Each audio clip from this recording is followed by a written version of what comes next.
Hi, I'm Matt from SpeakPrac, and recently I did something really stressful.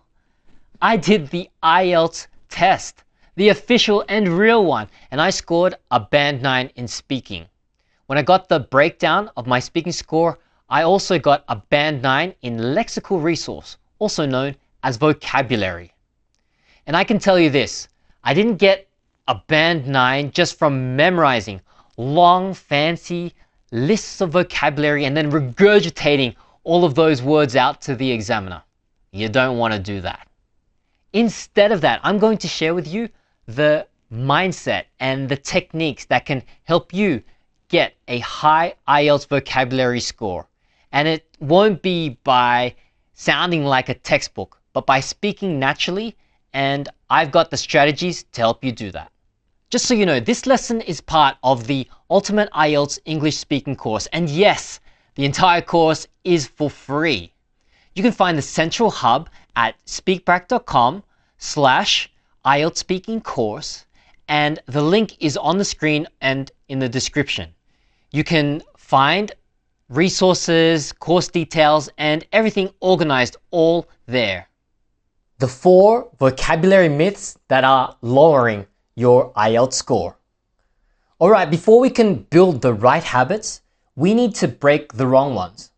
Many students believe what I call the vocabulary myths.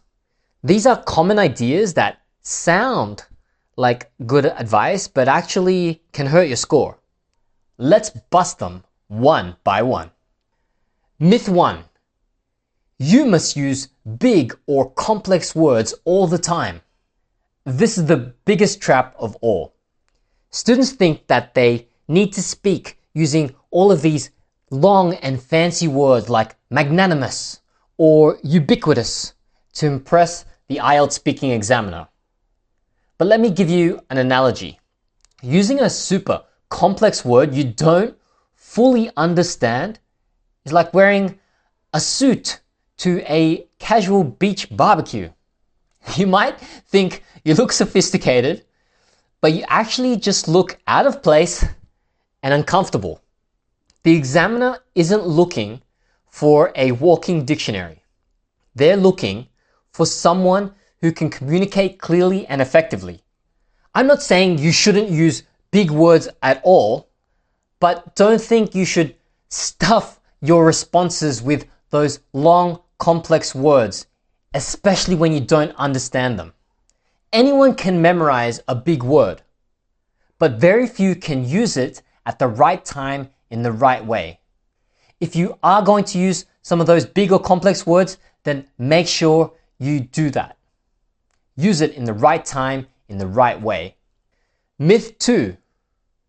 You must use lots of idioms. I've seen students who turn into idiom machines. They think that if they say, it's raining cats and dogs, or I'm on cloud 9 in every answer, they'll automatically get a band 7 or higher. Here's the truth. Native speakers just don't talk like that. They don't include idioms in every single sentence that they say. Sure, native speakers use idioms, but sparingly and when they fit naturally. Trying to memorize all those idioms and then overusing them makes you sound rehearsed, which is the exact opposite of what you want. Myth 3. You cannot repeat words. This piece of advice is just impossible. An IELTS student once told me that his tutor said he couldn't repeat any words. So what do you do when you need to say the or and or I? In his view, you can't use those words more than once. It's ridiculous. Of course, you want to show a good range of vocabulary, but some words don't have perfect synonyms. In an exam, wasting your precious time to search for synonyms for computer or family can hurt your fluency more than just repeating the words would affect your vocabulary score. Myth 4. a long word list is a recipe for success. Now for our final myth, this one is subtle because it starts with a good idea. Many students think if they just learn long lists of words for topics like technology or health, then they'll be prepared for the IELTS speaking exam. But let me ask you this.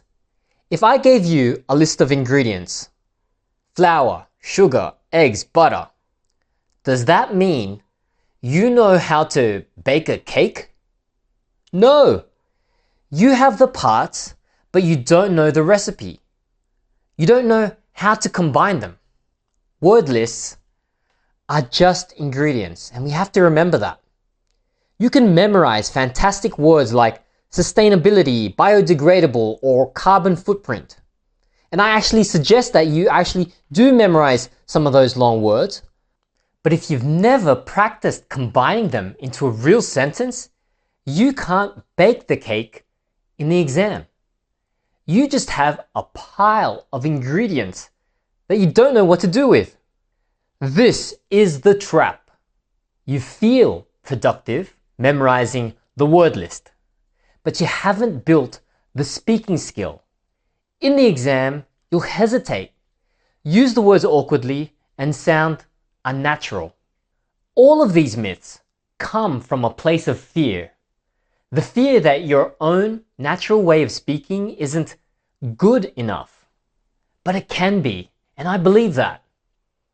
The goal is not to sound like a textbook, it's to sound like you, but with more confidence and clarity. Because anyone can speak English. The secret isn't collecting more and more words. It's learning how to use the words you learn with skill and confidence. The goal isn't just to gather ingredients. The goal is to learn the recipe, to learn how to combine these words smoothly and confidently. And that brings us to a much smarter way, the M.A.P method. So if endless memorizing of word lists is out, then what's in? Instead of just collecting more and more words like souvenirs you never look at, you need a system to truly own them. This is my strongest recommendation. It's called the M.A.P method. The idea is simple. For every new word you decide to learn, you create a M.A.P for it. This M.A.P will show you exactly how to navigate with that word in a real conversation and for your real IELTS speaking test. The letters M.A.P stand for M, master. First, master the word's core meaning. This is the foundation of your M.A.P. You need to know its meaning, not just one definition, but its different shades of meaning. Its grammar. Is it a verb, a noun, or adjective? Does it need a preposition after it? Its pronunciation. Say it out loud. If you can't say it, you can't use it. A. Associate. Next, associate the word. A word in English doesn't live on an island. It lives in a neighborhood. You need to map its connections. Associate new English words with other words. These are collocations, the words that it's friends with. We often say strong coffee, not powerful coffee. We make a decision, not do a decision. Also, associate new words with situations. This is context. You need to understand, is this word formal, informal, or neutral? Remember that analogy I gave you with the suit at the barbecue at the beach? P, practice. Finally, practice speaking the new word. A map is useless if you never go on the journey. You have to take your new word for a test drive. So practice using it in sentences. Talk to a study partner, a tutor, or just record yourself. I've even made some speaking tools for you so you can practice those new words you've learned. Make mistakes. That's how you learn. This active practice moves the word from your passive memory to your active, ready-to-use vocabulary. Why the MAP method works. Now, this method that I came up with and I'm sharing with you is so effective because it forces you to go deep. It's built on active learning, not passive memorizing. Learning just 5 words a day this way is 1,000 times more effective for your speaking than trying to memorize a long list of 50 words that you'll forget by next week. 4 key techniques to master in your answers. Okay, now that you have the MAP method for learning new English words, let's look at 4 specific techniques the examiner is listening for. Technique 1, using natural sounding language or idiomatic language. The official IELTS speaking criteria mention idiomatic language. This does not just mean idioms. It means language that is natural and correct for a native speaker. This includes phrasal verbs, words like look up to, which can mean to admire, end up, which can mean to finally be in a place or a situation, or to cut back on, which can mean to reduce. Collocations, those word partnerships we just talked about in the associate step. Examiners want to see that you use collocations like heavy traffic, deeply concerned, make progress. Natural expressions. Examiners look for things like to be honest, or I guess you could say that. So focus on learning a handful of versatile phrasal verbs that you're 100% comfortable with. Technique 2, unlocking your hidden vocabulary or less common words. The term less common vocabulary scares a lot of students. It doesn't mean super difficult academic words. It simply means words that are far less common for a learner at a basic level. Instead of saying, it was good, you could say, it was enjoyable, fantastic, fascinating, or thought-provoking. These aren't complex words, but they are more precise. The key is to have confidence in the words you already know. Technique 3, the power of word partnerships, collocations. I'm mentioning this again because it's just so important. Collocations are the glue that holds natural language together. Using them correctly is one of the clearest signs of a high-level English speaker. You don't do a mistake, you make a mistake. You don't have strong rain, you have heavy rain. When you use the MAP method, you are automatically learning a word's collocations in the associate step. This is how you avoid sounding like you've just swallowed a dictionary. Technique 4, becoming a language chameleon or paraphrasing.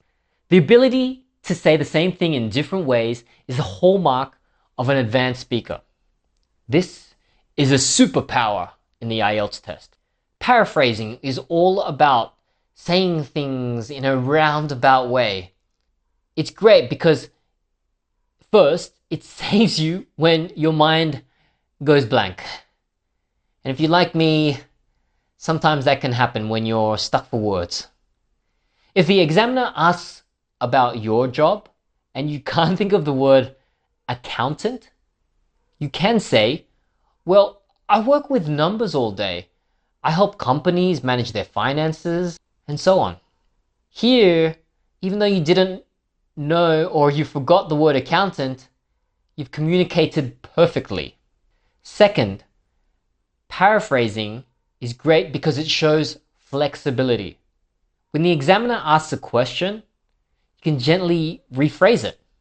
Examiner, what do you think is the best way to stay healthy?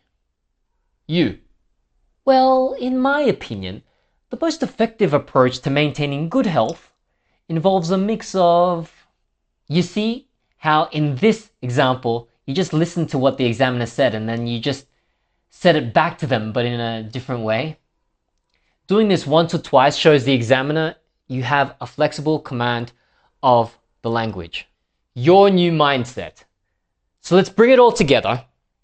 The secret to a high vocabulary score isn't about how many flashy words you can memorize. It's about changing your entire mindset. Stop being a word collector. Start being a word mapper. Focus on mastering words by learning them deeply, associating them by understanding their connections, and practicing words until they feel natural. Remember, this video is just one piece of the full course, the Ultimate IELTS English Speaking course. You can check out all the lessons and other resources at speakprac.com/IELTS Speaking course. So what I want you to do is to focus on real-world vocabulary usage, not textbook perfection. And the best way to lock in new vocabulary is to start speaking and using words that you've learned. That's why you should check out this follow-up video, which is an interactive practice session for your vocabulary. There you'll be able to speak out loud, build confidence, and use words more naturally step by step. Go watch that video. The link is in the description below as well as on screen, and I'll see you there.